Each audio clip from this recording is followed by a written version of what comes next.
found the miscellanea at the back of 16th and 17th and 18th century grimoires. You know, they do like, and now we make the circle, and now you call the demons. And here's all the great stuff you say, and here's how you get rid of them, here's how you make a servitor. And then at the back, in crabbed handwriting, is stuff juniper in a lock if you've lost the key, and it will magically open the doors. Or collect cowslip at midsummer if you want to meet the fairies.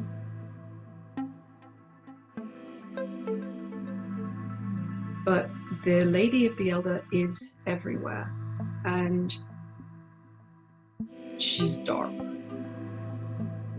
So sometimes they say, don't sleep under an elder, don't sit under an elder, because the Lady of the Elder will come. Others say, so you go sit under the elder and the lady of the elder comes, but you have to be very, very careful with her. Mm-hmm. And some say, don't ask her for anything. Some say, well, you can ask her for something, but you mustn't pick anything.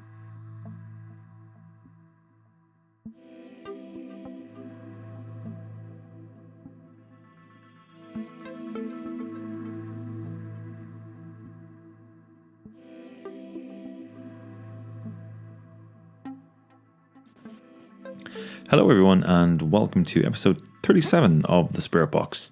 Today we welcome Christina Oakley Harrington, and she's going to be talking to us today about the Treadwell's book of plant magic, a recent publication that she has authored. It was really great fun to have Christina on the show. We talk about her process of aggregating and finding all these references to magical plants in grimoires and manuscripts that she's accessed over her period. I think it's 2 years she was been writing this book. We talk about the relationship between ancestry and the land, but also how plant magic is accessible to all. We talk picking charms and the reciprocal relationship with plants. We have an interesting conversation about the Lady of the Elder, which was a plant deity, a spirit that I was not aware of, and quite sinister by the sounds of it. Some really interesting stuff there, and we also get into what's been going on at Treadwells during COVID and how they've really opened up their online offering with an incredible lecture series. In the Plus show, we talk about kind of the relationship between kind of gardening and animism broadly, and foraging and plant relationships in cities, and also kind of Christina's experience in working with manuscripts and finding those little handwritten notes in the miscellaneous sections of grimoires and the transcripts that she was working with. Some really interesting stuff, and also the importance of juniper and rowan for clearing and protection against unwanted spirit attention and intrusion. A very important thing. So without further ado, let's kick it off.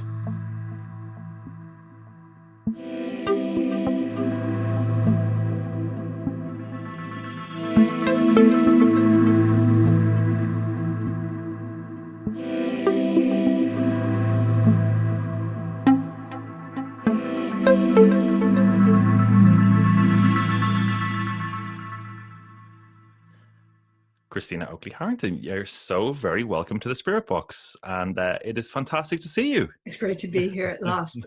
I've really enjoyed the ones I've listened to, and I'm incredibly honoured to be here at last. Well, the honour is all mine.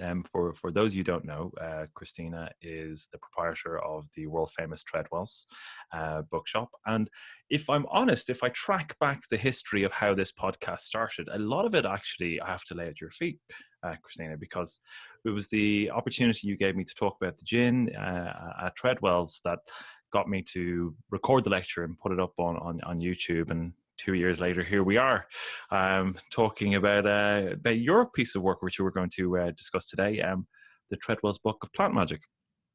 So I'm really excited to hear all about it. And I interrupted you as you were about to talk. And excuse me, can you tell us a little bit about the book? The book is one of my mad projects that I said I was going to do over one weekend. So one of the things that in my tradition of witchcraft I always say is that part of what you should learn as a witch is how plants work. And I'm in the Gardnerian tradition. And we do a lot of things with immense subtlety, sophistication, intuitive, integral body-based knowledge, and have been doing so for a long time, as it's handed down, as we carry on practicing it. But there is this little side note that is sort of these little throwaway lines. And of course, you should probably know about herbs. And very few of us actually do. It's not an integral part of what we do in a group or what our mentors pass on to us. So that's just been like niggling in the back of my mind for about, 30 years. Then another thing happened, which is Treadwells started developing a shelf that sells herbs. And lo and behold, we have this fantastic range. And as customers are wont to do, they say, "So I see you have ladies' mantle. What's that good for?" And it's never a good look. The blank stare with the rabbit in the headlight eyes. Yes, I am the proprietor of this shop. Yes, I have been practicing witchcraft for 30 years. And no, I have absolutely no clue. So I decided that about 2 years ago that my evenings and weekends were going to be fixing that. So I did what I did from my old job, which was I was an academic historian for 15 years through my 20s and 30s. And so I know how to work with archives, I know how to work with books, I know how to work with collections of obscure texts. So this became evenings, weekends, and some holidays. There, I just went through what they were used for. And people interested in the cunning folk tradition will be, super excited by this, but I didn't do it to try to become a cunning woman or a cunning man. I did it because I just thought I need to get this sorted. And I kept looking for a book that would do it, but never found one. Instead, I found a lot of Victorian collections. I found the miscellanea at the back of 16th and 17th and 18th century grimoires. They do like, and now we make the circle, and now you call the demons. And here's all the great stuff you say, and here's how you get rid of them, here's how you make a servitor. And then at the back, in crabbed handwriting, is stuff juniper in a lock if you've lost the key, and it will magically open the doors. Or collect cowslip at midsummer if you want to meet the fairies. So these are these bits stuck at the back. They're called the miscellanea. Anyway, so my little plan was to do this over a couple of weekends and make it a 4-page, Treadwells booklet that we staple and send. I don't know, Dara. 2 weekends became 3 years. I have this completist streak. It's really, really terrible. And it's not complete. I didn't look at everything there is. I looked at everything I could get hold of while still having a full-time job running a bookshop. Mm-hmm. And that's how it came. I was very, very strict that it had to come from a source. I built up from what was said. And honestly, there are some plants that there is nothing said about. Lavender. Honestly, if you go on the internet, on YouTube, on TikTok, lavender, it's got amazing properties. Mm-hmm. I did not find a single historical collection, folklore collection, anything that uses lavender for anything other than cleaning and some sort of medicinal purpose, like cleaning out your nasal passages. Right. So if somebody says, "Yeah, but you don't have anything for lavender," I just have to say, well, that tells you something about what was and wasn't used. Yeah, exactly. So that's how it came about. The good news is, although in spite of secretly trying to do this on my holidays, mm-hmm. I've not been divorced. It was close a couple times. I promised I will never do this again. And it did get published, which is a miracle. You know, beautiful, beautiful typesetting job, beautiful cover. People donated and gave our services at no cost, and we just sent it to a printer and said, okay, right, we're done. Yeah. Send it back. We're ready to sell it.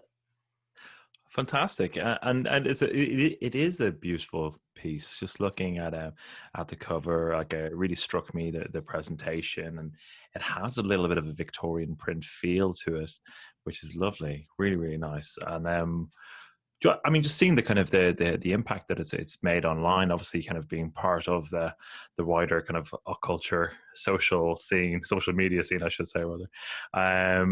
Big splash, really well received. Big splash. I mean, it got published at the time that it's a sexy subject. Right. I mean, I did not make it a sexy subject. It's a sexy subject, and we're at a moment where people are realizing it's a sexy subject, and it's a sexy subject for lots of different people. You've got the people who are, I don't know, maybe aged between 15 to 25, who are mainly understanding about witchcraft from TikTok and maybe a little bit from Instagram. And for whom it's a snapshot consumption mechanism. And for those people, you know, witchcraft is about a bit of astrology, bit of tarot, bit of plant magic. And then it's also a sexy subject for people interested in, you know, cunning craft traditions and traditional witchcraft, and you know, the poisons and the dreaming and Andrew Chumley, and you know, going to the Sabbath in your dreams, and plants being an important part of the cunning man tradition, and again, you know, people being quite hungry for working with plants. And then a third strand, which I'm interested in, but it's not really my world, is the entheogen community. You know, the psychoactive, speaking to, you know, the lady ayahuasca, and plant consciousness and spirits of plants and relationships with them. And this book really does speak to that as well. I mean, not obviously, but it does speak to that community and picks up some of those themes more than I thought it would, actually. It surprised me. Yeah. Well, you know, I mean, and that really is kind of a missing piece of kind of European kind of magical culture, like that, the use of plants in kind of altered states and visionary work. I mean, it always goes back to kind of like you know, the generic kind of Liberty Bells, Liberty Cap, magic mushroom, which is all over the place. But there's lots of other plants that we use that people just don't know. There was a great book I read 10 years ago called Plowing the Clouds, and it was a search for soma within Irish myth, and kind of looking at the various different myths and legends where a fruit or a plant appeared that kind of took the main protagonist on a very different path of growth of vision, but we don't know what the hell those things were. So it's pretty great someone like yourself is doing that kind of in investigation work and looking at the archives. I think what's so funny for me about that is that it's not one plant. There's not the one, you know, there's not the holy grail that is the soma plant, that is the one mana on. There isn't the one, which again speaks to that beautiful diversity. That, you know, we always go looking for the one true answer, and we find a million different local answers. So in the European tradition, things like, well, the walnut tree is the tree the fairies, and the hawthorn tree is where the fairies live in. But that's the tree, you go to the hawthorn tree at May Day, because that's, if you want to talk to the fairies, go to the hawthorn. And then there's plants that you would carry or go seeking. If you go wandering out into the fields or go out on your own to pick certain flowers, according to certain local traditions, like Derby, it's one plant. If you go to Switzerland, it's another. But if you go out looking for this plant, who you'll meet instead is the fairies, or the certain lady, or a fairy queen, or sometimes even they say you'll meet the devil. So these are plants that are kind of like Hansel and Gretel crumb plants. They have something. If you go out looking for them, then you'll meet something else. Maybe they have maybe they're a summoning plants, or maybe they have a relationship. and it's the best part for me was actually stripping away all the medicinal stuff. If you're interested in medicinal herbalism, this is not the book for you. Right. This is the book that strictly the magical thing. Mm-hmm. So this, if you wear this around, wear this around your neck, you will leave the person with it. If you do this, you can end somebody's obsession with you. So it's very nice. I mean, I've read it when it came back from the printers, and it was like, oh my God, yes. This is the first book I've looked at on plant magic where I've not had to read about eye diseases and gout.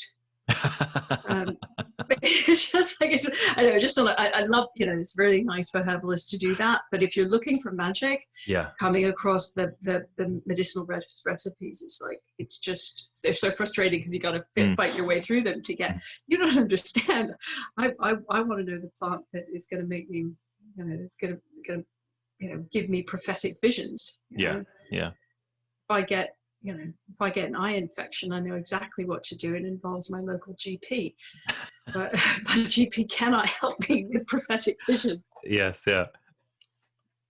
That's really cool. I quite like that too. Yeah, it's like I'll take the amioxylin for my eyes, but I'll look for something else for the world-altering experience. One of the things that quite interested me about this, and particularly how you talk about kind of the different source materials that you've gone through, kind of all the different old manuscripts and what have you, is what that brings, exactly as you've already said, to what that brings to, say, the modern practitioner, particularly those who are in that kind of snapshot type, that scrollable witchcraft through TikTok and Instagram. Which is just as valid journey into practice as any. But I think the bit for me is from a purely European perspective, is looking at specific plants that do, or that are ingredients to do a specific thing in that really prescriptive way that you get in hoodoo.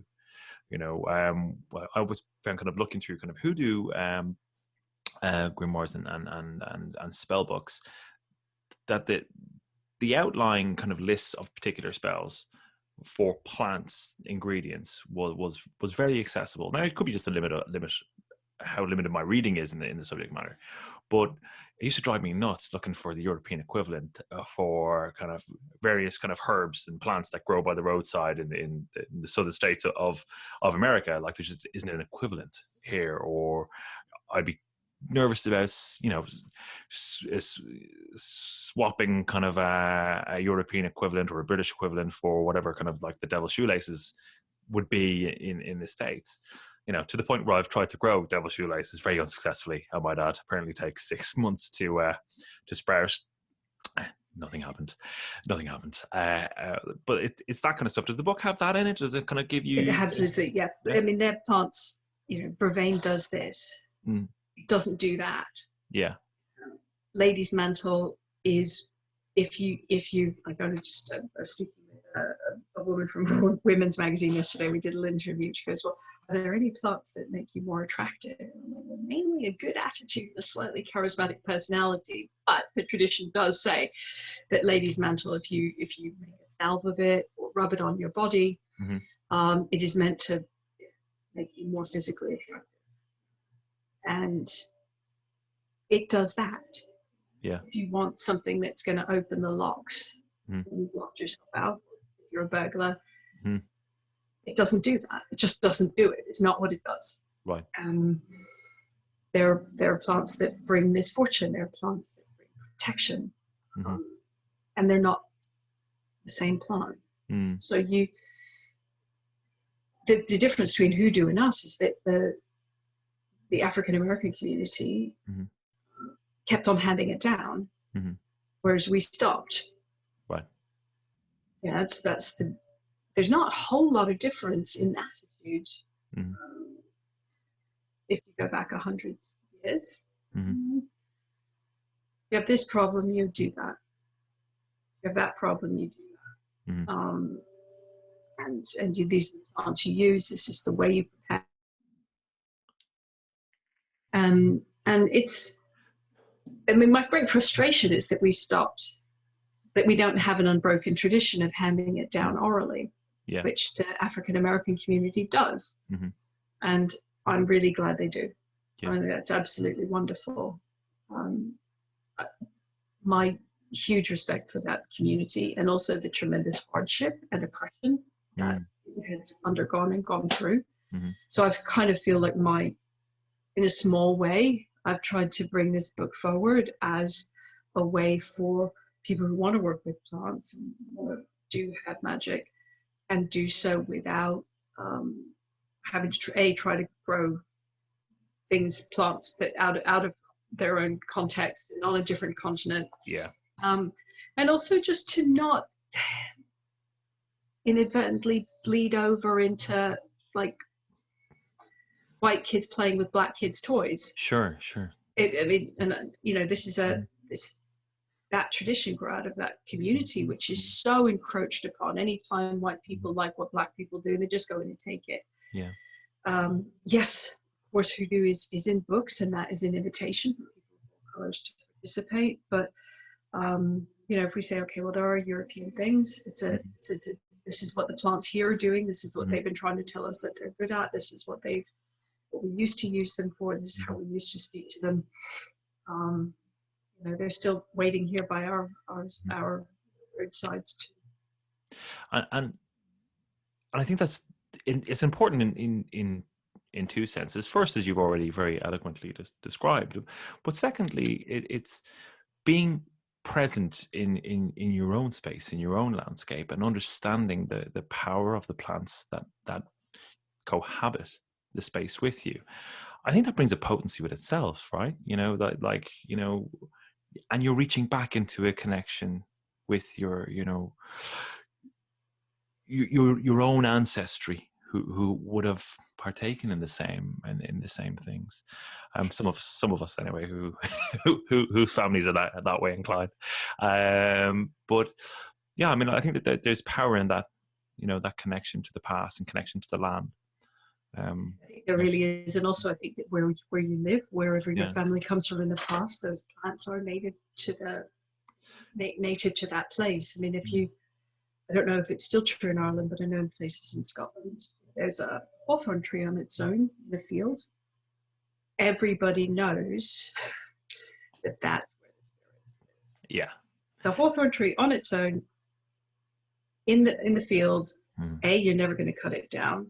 B, you're never going to go there at night on Halloween or May Day, unless you're probably about 16 and drunk and you're doing it on a dare, and something may or may not happen.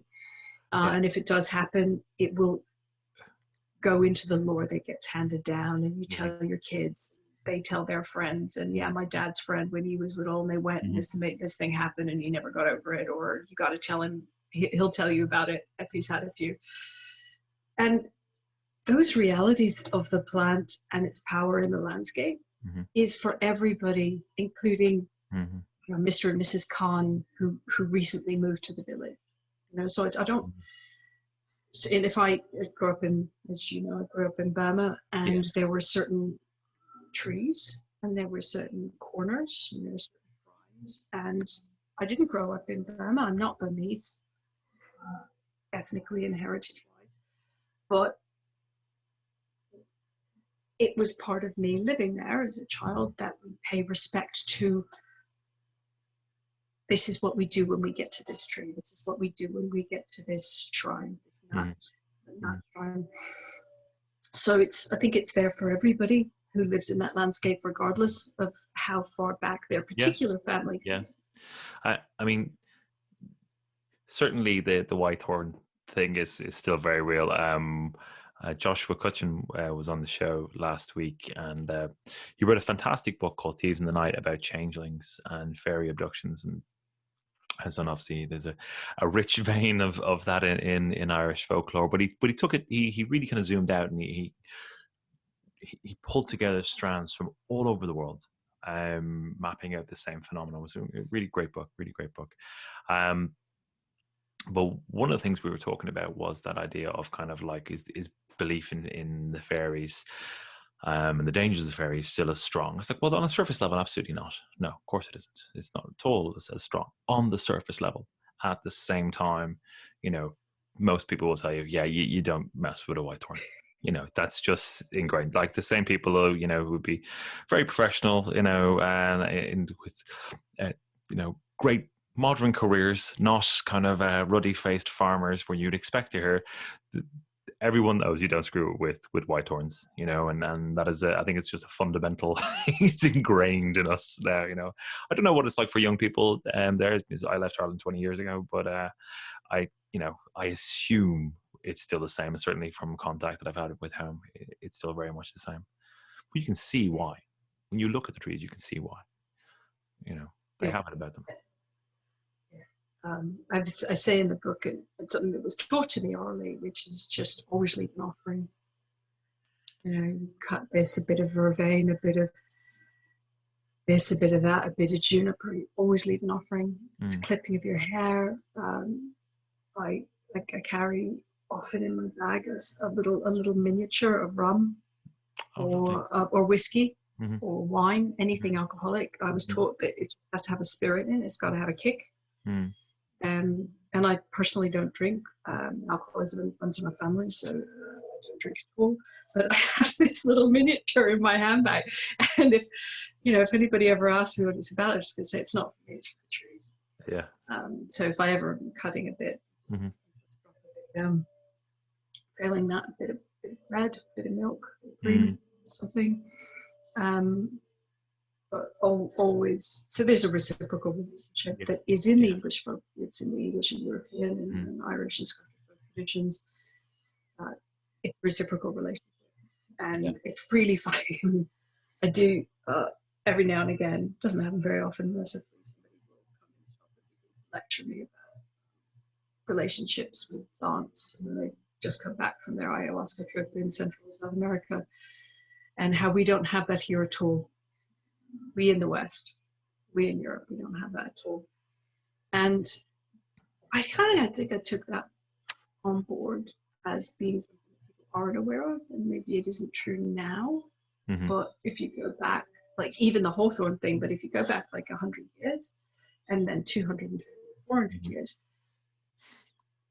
the way in which people pick a plant for a magical purpose or a healing purpose as well, it's like there's this things that you say. There's like, I'm making this up on the hoof, but Lady Vervain, here I stand, in the name of the Father, Son, and the Holy Ghost.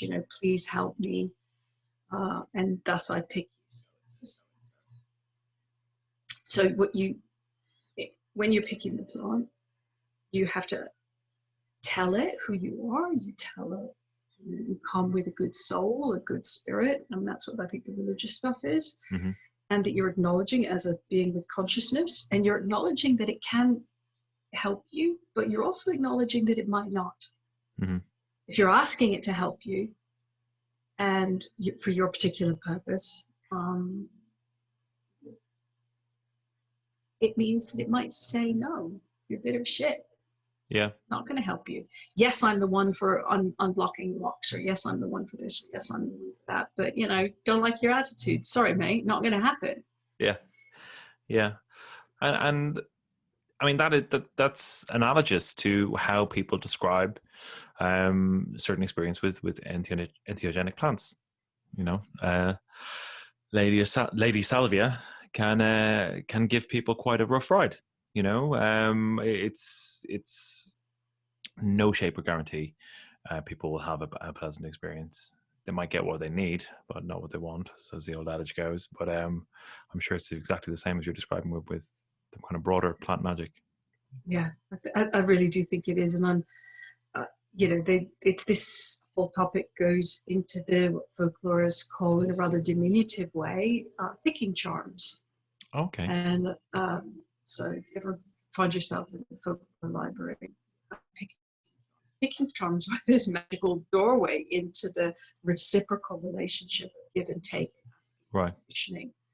With plants, on the assumption that they have will, they have consciousness, they have choice, they have inclinations and disinclinations. And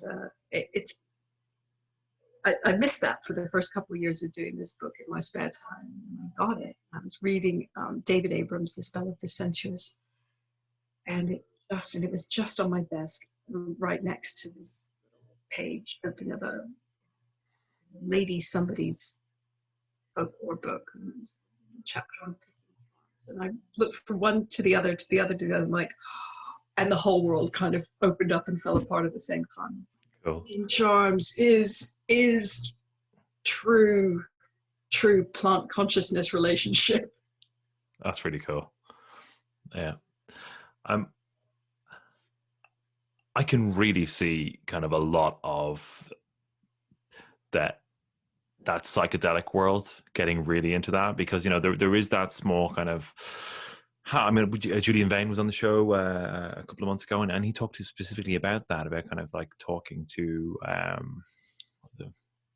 the mushrooms or whatever it was he was going to have a ritual with and have an experience with, and specifically kind of, you know, asking the spirit, asking the spirit within to teach him, you know. So it's lovely to see that is part of quite a long tradition, you know. That's really cool, you know? It's very funny to think of it, and I think we need to start thinking about somebody doing that to a roadside weed, you know, to a dandelion, to a daisy, to some rosemary. And the experience that we're going to have with a daisy or rosemary is not quite the same kind of high we're going to have in the mushroom. But it is doing stuff for us. We've asked it to. And I think on this whole bent about, it's like smelling herbs. If you crush rosemary and you inhale it, honestly, the parts of your brain that start kicking off is amazing. I mean, it's not a high, but you're having scent, you know, it's the power of perfume.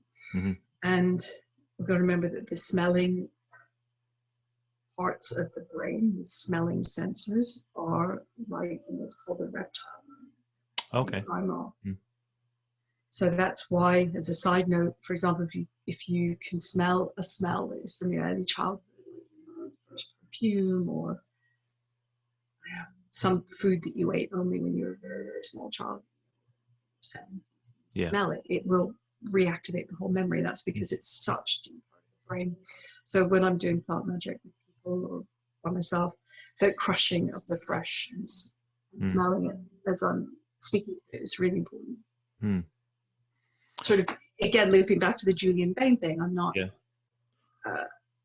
not saying, oh, but am I getting high? Am I not getting high? But I'm like, I'm communing, and my brain is going, all the lights are going off with the richness of the scent. But it, you know, it's a journey of a kind, right? Because it's taking you right back to through time, you know, back to you know, memories that you previously couldn't access, you know. Like I get the same with the smell of a comic, the smell of a kind of an old comic. That's great. It takes me like right back to being like 14. I can even like the music, Pearl Jam's 10 can take me back to being 15 straight away, and I get a smell of a comic that I used to read all the time at that time. I know exactly what you mean. Showing my age. But what was I going to say is, out of the book, you mentioned fairies a couple of times, and it would be remiss of me not to ask you, given kind of the fairies and the jinn are our regular, I was going to say guests, but I probably shouldn't say that, regular subject on the podcast. Can you tell me anything about the fairies that came up? Some of them, it's quite bizarre. The one that comes up again and again that's particularly interesting is the elder, the lady of the elder. And this one is in Germany and Switzerland and England. It's very, very pervasive across Europe. Some of these things are very specific, and you don't find them like in Derby, this is what you do, and then you don't see it anywhere else. But the lady of the elder is everywhere, and she's dark. Lady of the elder. So sometimes they say, don't sleep under an elder, don't sit under an elder, because the lady of the elder will come. Others say, so you go sit under the elder, and the lady of the elder comes, but you have to be very, very careful with her. Mm-hmm. And some say, don't ask her for anything. Some say, well, you can ask her for something, but you mustn't pick anything. Somebody said, well, if you pick a bit of her tree, you have to ask her very, very nicely first if you want to risk it. But why would you? I'm sure there's another tree. Mm-hmm. So she's the one that really stands out for me. That took me by very much surprise. I knew that myself. I'd been taught it as a young woman by an old woman, and Marion Green, and various other people. The elder, the lady of the elder, and it's just like, it's. I was saying, I was taught this as a young woman in the early 90s. Right? It's not like the 20s. Yeah. But it's really old and it's really everywhere. Mm-hmm. I personally have never had an experience, but I am a workaholic. So I think, when I retire and I can just zone out and spend the time, and I wouldn't surprise me. That's the real standout one. The other fairies that are said to come is you'll meet the king of the fairies, and then there's one that says you'll meet the devil, and then you find a different version from the same region, and it says king of the fairies. Yeah. Which reminds us that meeting the devil is that a Christianization of an understanding of a spirit that I think very likely the Protestant Reformation, and I think it is. I think there's sometimes it says this is the devil's plant. This is this is that. I think what we have is a Puritanization of a spirit, renamed as the devil. Mm-hmm. Yeah, and that happens a lot, right? There's a lot of that, and within folklore you find it again and again, and one of the interesting things that I've been looking at kind of over a couple of pieces I've been researching on is that essentially to cast out the jinn, or to push away the jinn or remove kind of the jinn influence, and exactly the same scenarios for the fairies, that invoking the name of God or invoking the name of Allah has exactly the same effect. Yet by those very definition of monotheistic faiths, there's one God, right? So how do both these things work? There's just so many kind of twists and turns with this kind of research and this kind of exploration. What was the kind of what was the most kind of no way moment you had going the book, kind of that, I know you touched on that. Okay, I had two. One of my big no way moment was, and I'm embarrassed to say I forget what tree it was, but it says if you have something that you really desperately want done and you need a spirit to help, go to sleep under this tree. I believe it's on midsummer. Midsummer is really, really good time. And you will dream of a woman. This is not an elder thing. This is a different thing. And a spirit will come to you. It's a fairy woman will come to you. And she will offer you a knife. And there'll be this knife. If you take it by the blade, you will die.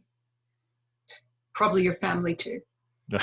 If you take it by the handle, you've done the right thing, and you can ask her for help. And she might do it. Mm-hmm. Likely to do it. Again, there's no promises with the spirit world. And so this isn't the plant itself, but it doesn't happen unless you're sleeping under this plant at this time. So there's a relationship between, is the lady the spirit of the tree? Mm-hmm. These things are left ambivalent. These things are left unprescribed. And I think that's not an accident. When we try to nail too much down, reality escapes us. And I found myself thinking, that was a big aha for me. Like, okay, so you're going to risk this, and if you get it wrong, you do the wrong thing, you take the wrong stick, you really will get the wrong end of the stick badly. And I don't know if you have anything like that with jinn or spirits in other areas where, I don't know, it just comes back to that feeling you've got to respect it. You've got to respect it. It can go both ways. Mm-hmm. Yeah. No, that does sound very familiar. It's very easy to transgress. Like it's very easy to transgress, and you can see the reason why. Um, there's such a prevalence of these kind of prophylactic measures. Before as I get dressed, I invoke the name of Allah, to protect me in that moment of weakness, that moment of exposure. As I throw water out of the home, Bismillah, to warn the jinn of you don't want to injure the jinn through emptying water out of the house. Exactly the same thing, exactly the same taboo exists in Ireland. So those are kind of like, they're the interesting aha moments kind of for me and that side of things, because I'm looking at it and going, these are literally verbatim the same thing. Like they are verbatim the exact same thing. I think, but for me, the plant stuff is like that. You put certain herbs above your door or above your bed, and the times, just sort of riffing on what you're saying, is the times are when you're getting married. Apparently, when you're getting married or going to the church to get married, is a time of tremendous vulnerability for men and women. Right. Like, so men are given in certain these plants inside you in the lining of your jacket. Right. Women are given flowers and certain leaves to onto their crown or to carry. The wedding guests are given rosemary to bind to their arms. So something about getting married, maybe because it's a transition state. Yeah, liminal state. Yeah. Another one, of course, is funerals. Put these plants in the grave, put these plants in the coffin, make everybody at the funeral hold this plant this over the grave. People moving into homes, setting up a new house, a new marriage. Of course, it's a volatile relationship. Plant a tree outside your house, plant one here, and then of course then there's the times of the wheel. Do this at midsummer, do this at midwinter, do this on Halloween, do this on May Day, do this on the day of St. John Baptist, do this on St. Agnes Day. So there are days that nature is making a big shift, I think, deemed to. And then finally, all the protections around babies. Oh, yeah. Times of vulnerability. So just as you're saying, the prayers you say to Allah when you're vulnerable, and I think we don't have it so much. So when I see them in the European plant magic tradition, times of vulnerability for the whole community or for a family unit. What are those plants for children, to protect children in that kind of early infancy? Gosh, there's about like 15 of them. But what you do is you hang them above the cradle. They're hung above the cradle. They are, of course, when I wrote this in the book, I'm like, please put this in the corner of the room, because if on the basis of what I wrote in this little book, you hang it above your baby's cradle, it falls into their cradle and they eat it. Yeah. I can't be doing with the consequences and the guilt. So like these kind of health and safety regulations. But there's a Danish one that will horrify you. It's the hanging of a carving knife over the child's head by a string to prevent child theft by changelings. Like, and you just read that and you go like, you just shouldn't have a child in any shape or form. Like, it's just awful. Like, No, but it's very weird. And then you get, I just have to mention this because you asked for my two big ahas, and I gave you one. I have to give the other one before I forget it. And this one came after the book came out, and I'm indebted to Francis Young, who's a scholar who published something called the Cambridge Book of Magic, which is a grimoire that comes out of a Cambridge University College library from, I believe it's a 17th century grimoire. And in it, you're speaking to the vervain plant, and it's an extension of a picking charm. And how you speak to the vervain plant, and you're going to ask it to do good things for you. You marry it. Wow, how wonderful. You marry the vervain plant. So Francis wrote to me on Twitter after the book came out, and I said, "Oh, the book is out. It's got lots of cool stuff in." And he said, "Did you include my marrying the Vervain plant?" And I'm like, "Damn it, I didn't see that. I didn't see that. It's not in my library. It's not in the shop." I said, "You know, Francis, it's in the second edition. It will be in the second edition." But Brilliant. honestly, you know, I mean, that's just when we're, you know, having. I mean, you can't talk about a more intimate relationship with a plant than getting married to, can you? That's incredible. How lovely. I know. There's so much going on there, isn't there? It really is. That's lovely.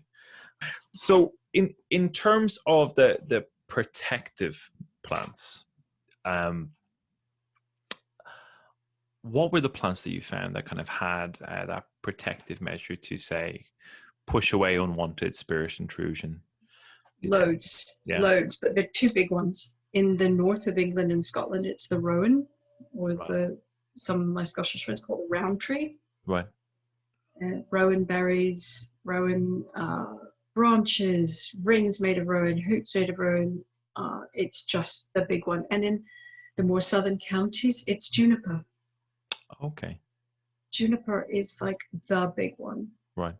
Astonishingly, nobody ever told me anything about juniper plant, but I found 100 instructions. Wow. Juniper.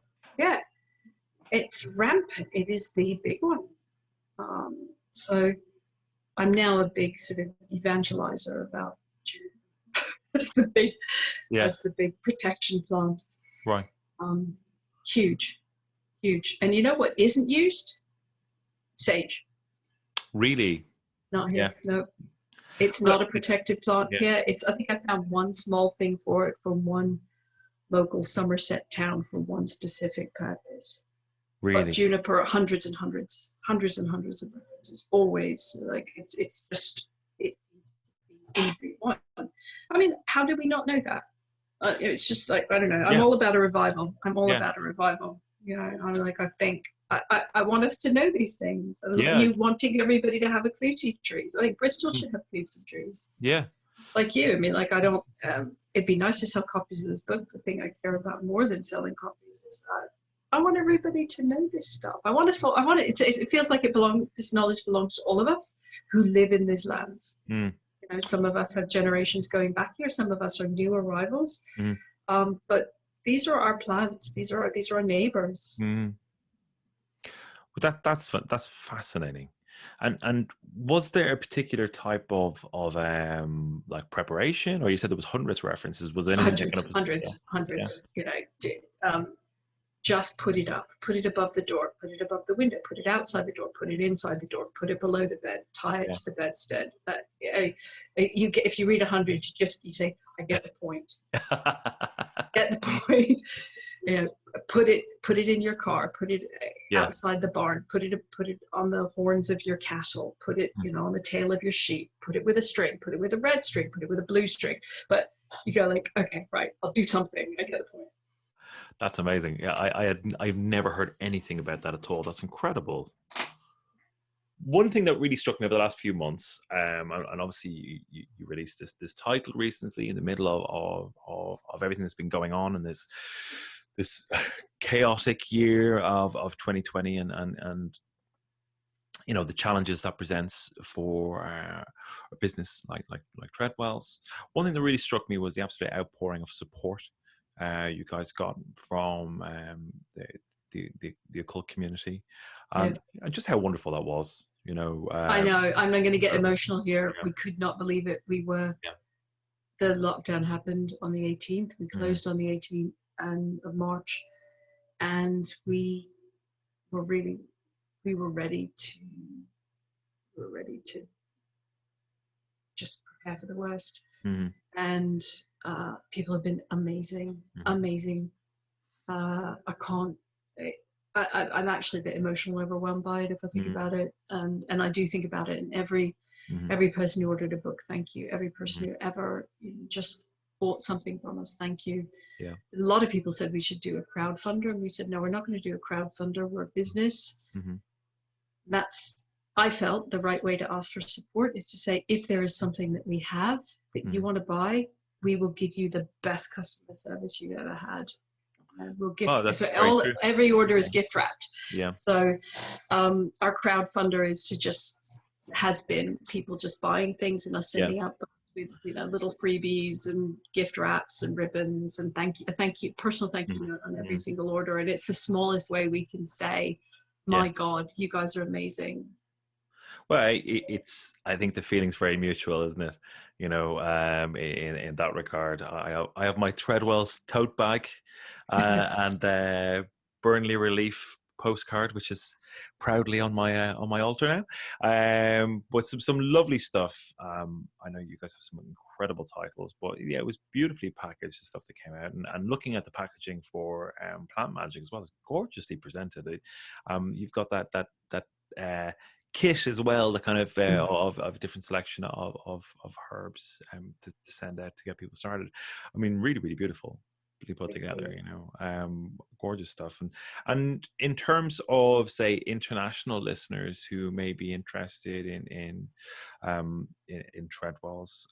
I tell you that the lockdown and the pandemic has been the best thing for us in terms of making us really having the time and the space to make ourselves accessible online to our international friends. We used to get, honestly, we've had an email every week from people in different continents saying, please, won't you stream your lectures, won't you stream your workshops?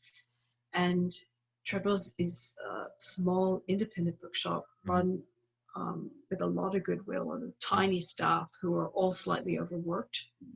We just don't have the money to have a big staff. Sure. So we've always said, look, we can't, you don't understand, we do a lecture, it's one of us and two volunteers stacking plastic chairs and trying to pour wine for 40 people and then staying till 10 at night doing up. We can't stream as well. You don't understand. If there were 10 of us, we could, but we're not. There's 3. It's a lot of work. Now, guess what? International listeners, our lectures are online. Yeah. On the Treadwells website, you can stream them. I do some podcasts. They're also there. Those ones are free. Yeah. And we do a lot of our workshops online now. And we also post out anywhere in the world. Fantastic. We use a courier because it's more reliable. It's not the cheapest, but your books will get there. And when they leave us, they will get there fast. Brilliant. So our international listeners and our international customers and folks around the world, it's like at last we can say we feel we can do right by you. Awesome. It's taken a while, but we finally can. and just the online lecture setup that you guys, is a membership, and that gives you access. It's a membership. It's $12.99 a month, and you get, I think we're putting up 2 to 3 lectures in the month. Yeah. And anybody who's on that subscription package can listen to all of the back lectures, and I think there's now about 20. Cool. And we're going to keep them up for people to listen to as many times as they want. And they're all Zoom, they're all video, and they're all illustrated with slides. And they're people who we would have asked anyway. Yeah, so it's an archive of all these great speakers. I mean, yes, like, and I think, we can safely say the caliber of speakers are pretty damn good, isn't it? You've got some phenomenal speakers there. Well, Phil is mentioned, or Phil Hines has done a few in there for his Tantra work, I think he spoke about. Yeah. Which features some of my own photography. I might give myself a plug. Yes, for sure. For sure. No, we're incredibly proud of the caliber of speakers. We always have been. Our lecture series is now 18 years old. Yeah. We started the lecture series 3 months after opening the bookshop. And sort of the qualification for being a Treadwell speaker is you have to be like basically a world expert in your field. And you have to be a charismatic enough speaker to keep the attention of somebody with severe attention deficit. So I've got to say, like, if they pass my PhD expertise standards and my attention deficit shortcomings, then I've got to tell you they are very, very good. So with that in mind, best place for people to find out more about Treadwells, obviously the Treadwells website, and you guys are on Twitter. The Treadwells website, we're on Twitter, we're on Facebook, and we are on Instagram. The Treadwells website has a section for signing up to online workshops and a section on how to sign up to become a subscriber for the lectures. Shop has some free podcasts and it has some free videos. Cool. Well, I'll put the links to all that in the show notes so listeners can have a look and catch up with Treadwells and find out all about it. Christina, it's been absolutely wonderful to see you and to catch up with you. It's been really fantastic, and thank you so much for coming on the Spirit Box. It's been fantastic to speak to you. Thank you so much. Thanks everybody for listening. Bye for now.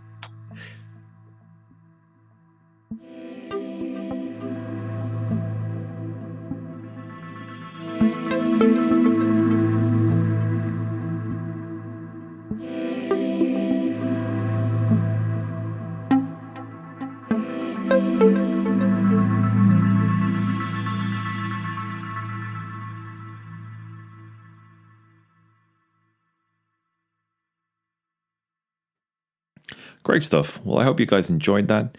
I know I certainly did. It was really nice to catch up with Christina, particularly after how challenging 2020 has been and continues to be. But there's some really good stuff there. Really good stuff there about your relationship with nature, your relationship with the plants around you, those that are magical and those that are not. It's good stuff. The links to where you can find Treadwells across the interwebs will be in the show notes, so do make sure and check them out. Right, that's it from me. I'm going to go and look after my garden. Take care. Bye.